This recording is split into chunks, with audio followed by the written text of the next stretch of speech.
Watch and burn. Hey everybody. So tonight I would like to talk about Michael Mann's 2004 film, and that is Collateral. Now, first off, I've never loved this movie. It has just felt too long. I don't know what it is. This has everything in it that a Michael Mann film should have to keep me there. Like, I mean, you know, everything from Manhunter, Thief, Manhunter, and Heat, of course. Heat goes without saying. Heat is probably his greatest feature film.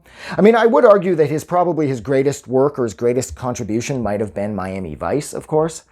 But Heat is just so colossally big that, I don't know.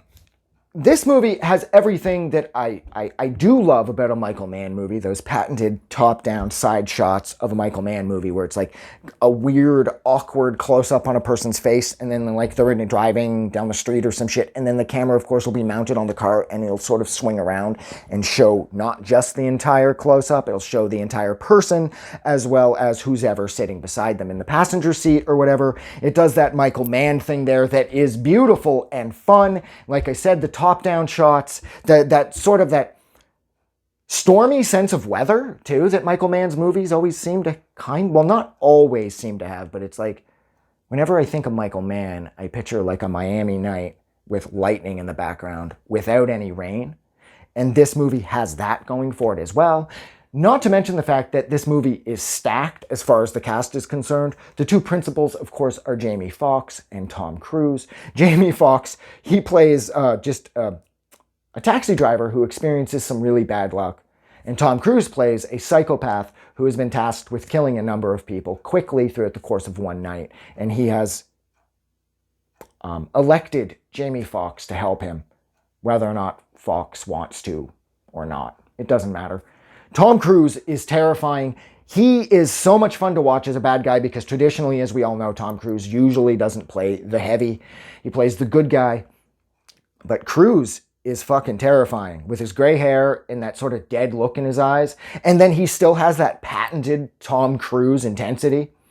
And that's amazing, okay? And in addition, too, to having Jamie Foxx and Tom Cruise, Jada Pinkett in this, she can act, but she's a piece of shit, so who cares? Barry Henley's in this. And Emilio Rivera, man, fucking from Sons of Anarchy, he pops up on this as well. It seems like even like the secondary people in this, they all seem to be such... Where are we here? There we are. Everybody in this I've seen in other movies, so all of the supporting cast, the people who have like 2 lines to the people who have like 100 lines, everybody in this is amazing. So this movie does kick ass. It's just too long. It just seems like, how many times are they going to be chased? How many times are they going to run from A to B? And it's just too long. I love how sympathetic Jamie Foxx is, and I love how identifiable Jamie Foxx's character is. And like I said, I love how completely scary and out of touch Tom Cruise's character is. And I do absolutely love the end of this film with Tom Cruise dying alone on the subway. There's a real sense of poetic justice in that. But I just don't like this movie. And there's no reason for me not to, because it has all of the elements that I would need for me to be able to love this Michael Mann movie. But I just don't.